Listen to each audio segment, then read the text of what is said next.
He promised a Biden impeachment and has delivered absolutely nothing. What do you think about the autopen? Violates DC code, violates the American Medical Association Code of Ethics.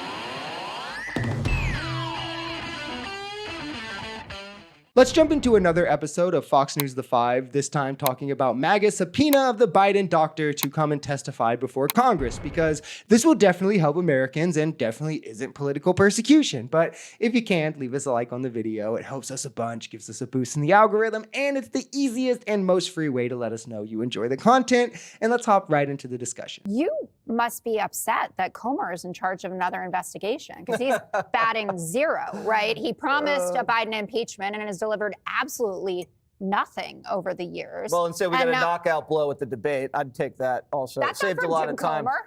No, but it doesn't matter. It doesn't the same thing happened. Joe was out. And that is a hilarious point. I mean, this dude Comer got a laptop from a known Russian agent and made all these kinds of wild promises about how it'll lead to indictments and proofs of bribes and scandals. Literally, nothing ever came from the laptop. I shit you not. So little came from the laptop that at one point they had to take an email that said 10% to the big guy and pretend that that email alone meant that Hunter was funneling money to Joe Biden. I shit you not. The evidence of this, trust me, bro. It got so bad that by the end, the laptop was disproving their own conspiracies that they said it would prove. You remember when it was going to bring proof that China made payments to Biden, or they funneled through Hunter to Biden and all of this. And then literally the laptop had emails that proved that the exact money they were talking about was repayment for a car that he had bought for Hunter. And this is the guy that you want to lead more of our investigations? Like, where's Doge to cut this waste, fraud, and abuse of an investigation? What do you think about the autopen?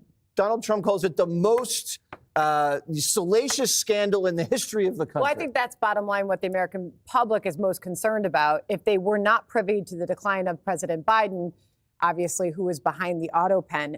But Jessica, you say you're all for the transparency. It's O'Connor, the doctor, who's saying he's refusing to do it. He was asked to volunteer to come in and testify. He said it violates DC code, violates the American Medical Association Code of Ethics, violates patient's privilege. So Comer's making the point this is critical to the committee's investigation. I mean, it clearly does violate each and every one of those things. And to do so for some sham political stunt, I'd say he was not only right to deny, but in fact, it would have been malpractice for him to do anything but. Also, the autopen thing, huge scam. I know, surprise, surprise. First, it's as if we didn't just watch Joe Biden, like there's not literal publicly available videos of hundreds of them of Joe Biden signing executive orders. All presidents do this on camera.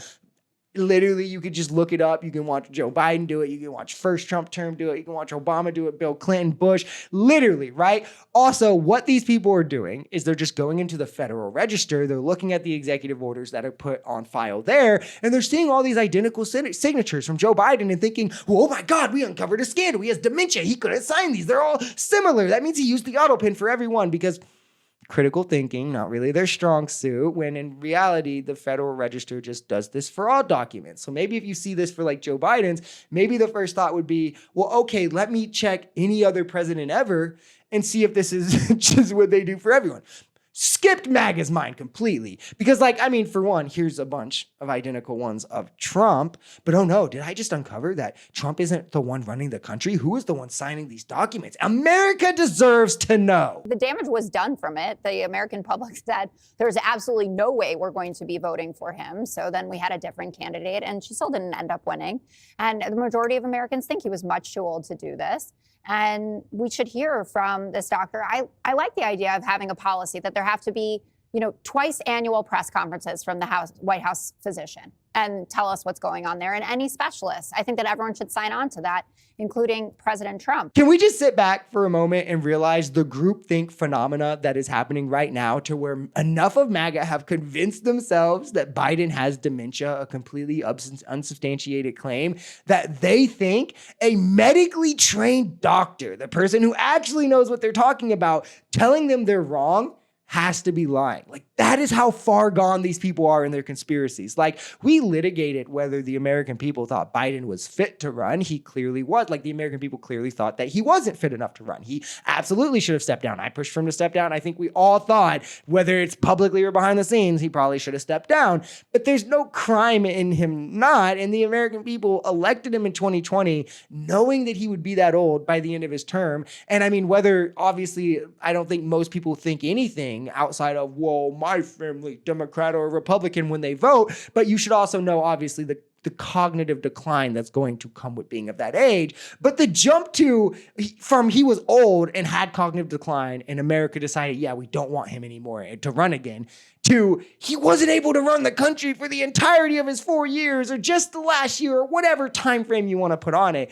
It's just not founded on literally anything. It's predicated on this extremely juvenile understanding of cognitive impairments or disabilities, as if he could be wildly deteriorating behind the scenes, but he's still able to read teleprompters, still able to talk to reporters, still able to negotiate the largest hostage swap since the Cold War. Like, it's just two entirely different things that Republicans want to make a connection to feel validated in their conspiracy that literally is grounded in nothing, that they've convinced themselves of so hard that when doctors are saying, hey, none of this was wrong with Biden, they're now subpoenaing the doctor to come and testify before Congress because, of course, he's lying.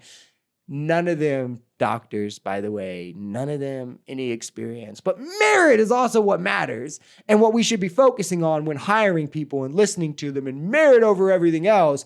But let's also listen to MAGA over the qualified doctor. Like, somebody make this logic make sense to me, because I'm going to lose my mind.